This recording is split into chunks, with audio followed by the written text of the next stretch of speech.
आहोत। खाकीतील सखी ही संकल्पना अशी आहे की जसं आम्ही वर्दीतले पोलीस आहोत, तुम्ही साध्या ड्रेस मधले तुम्ही पण पोलीस आहात। पोलीस याचा अर्थ असा होतो की जो समाजामध्ये होत असलेल्या चुकीच्या गोष्टींना बंधन घालतो किंवा त्या गोष्टी रोखण्यासाठी प्रयत्न करतो, तो पोलीस। तर आपण सामान्य नागरिक, आपण सुद्धा पोलीस आहोत। आपण फक्त आम्ही वर्दी घातली आहे, तुम्ही एक सिव्हिल ड्रेस मधले पोलीस आहात। तर त्या दृष्टीने तुमच्यामधला आमच्यामधला कम्युनिकेशन गॅप कमी म्हणजे तो जास्तीत जास्त कम्युनिकेशन गॅप जो बनलेला आहे तो कमी व्हावा।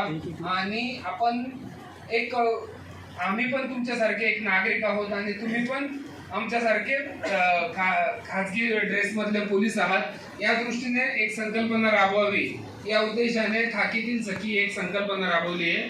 त्या दरम्यान या संकल्पनेअंतर्गत जेव्हा तुम्हाला कुठलीही अडचण येईल तर तुम्ही ते खाकीतील सखी या संकल्पनेअंतर्गत आमचे जे हेल्पलाईन नंबर आहेत त्या हेल्पलाईन नंबरचा 1512चा उपयोग करू शकतात। तुम्हाला प्रवासादरम्यान महिलांना किंवा पुरुषाला सुद्धा जर कधी तुमची बॅग गाळा झाली, मोबाईल गाळा झाला किंवा कोणी तुमची छेड काढतंय किंवा काही इलिगल ऍक्टिव्हिटी चाललेली आहे रेल्वेमध्ये, तर त्या संबंधाने तुम्ही निश्चितपणे तक्रार करू शकता। तुमचं नाव गोपनीय ठेवलं जाईल। जिथं तुमची तक्रार असेल तिथं तुमची तक्रार घेतली जाईल। जिथं तुम्ही एखाद्या विषयावर, तुम्ही संवेदनशील विषयावर चर्चा करा। आमच्या ड्रेसमधल्या महिला रेल्वेमध्ये प्रवासादरम्यान तुम्हाला वेगवेगळ्या प्रकारचे व्हॉट्सअप ग्रुप तयार करतील।